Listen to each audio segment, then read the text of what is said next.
रविंद्र पाटीदार जी। गुरुदेव राधे राधे, आपके चरणों में कोटि कोटि प्रणाम। महाराज जी, मैं भारत सरकार के रक्षा मंत्रालय में एक वैज्ञानिक पद पर पदस्थ हूँ। महाराज जी, मेरा एक प्रश्न था कि दान किसे कहते हैं, दान लेने और देने योग्य कौन है, ये किस रूप में तन देखो, सही माने में दान है आवश्यकता की पूर्ति करना।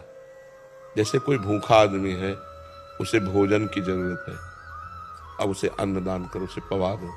कोई बीमार आदमी है, उसे औषधि की जरूरत है। कोई सर्दी से कांप रहा है, उसे वस्त्र की जरूरत है। जहां अत्यंत आवश्यकता है और वो असमर्थ है, वहां हम सहयोग। जैसे भूखी गौएं हैं, उनकी व्यवस्था नहीं, उनकी व्यवस्था कर दो। दान का सही तात्पर्य है अत्यंत आवश्यकता की पूर्ति। और दान का पात्र अर्थ का केवल विचार करने की जरूरत है। भूखे को अन्न देने में विचार करने की जरूरत नहीं। कुत्ता भी भूखा हो तो उसको भोजन करा दो, साधु भूखा हो उसको भोजन करा दो, उसमें पात्रता की जरूरत नहीं है। पात्रता रुपया देने में है। हम रुपया देते हैं, शराब पिएगा, ये विचार करेगा कि गंदा आचरण करेगा। रुपया में थोड़ा होश में दान करने की जरूरत है। अन्न, वस्त्र, औषधि, जल, इनको तो जहां यथा योग्य अवसर मिले पवा दो, उसमें दे। क्योंकि वो, लेकिन रुपया में वो कुमार्गामी प्रवृत्तियों में रुपया खर्चा होगा तो आपको भी नरक जाना पड़ेगा। इसलिए उसमें फिर पात्र देखते हैं कि हमारे रुपए का यहाँ सदुपयोग होगा कि दुरुपयोग।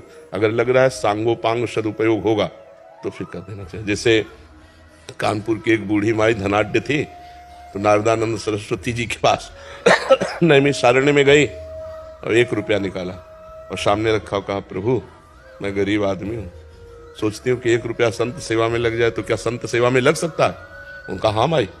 भंडारी को बुलाया, कहा 1 रुपया का नमक लाओ, पूरी दाल में डाल दो, सब संतों के सामने दाल परोसी जाएगी और माई आज तुम भी प्रसाद पालो। फिर उसने करोड़ों की संपत्ति स्वामी जी के नाम कर दी कि जो 1 रुपये का सदुपयोग कर सकता है वो करोड़ों का सदुपयोग कर सकता है।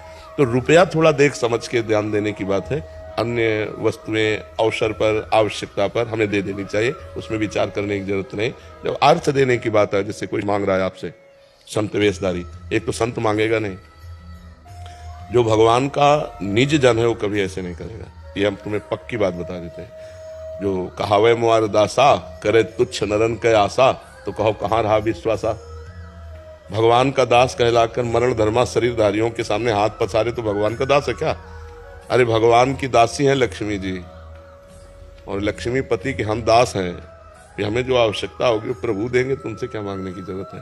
तो भगवान का भक्त या कोई संत या सन्यासी, मुझे तो नहीं लगता जो असलियत में सतमार्ग में चलता है, उसका लक्ष्य तो भगवान है, तत्व ज्ञान है। वो रुपया के लिए, ना औषधि के लिए, ना यात्रा के लिए पैसा मांगेगा नहीं। हाँ, कुछ संतों का ऐसा है कि अगर प्रारब्ध वशात आ जाता है तो उसका सदुपयोग कर देते हैं। कुछ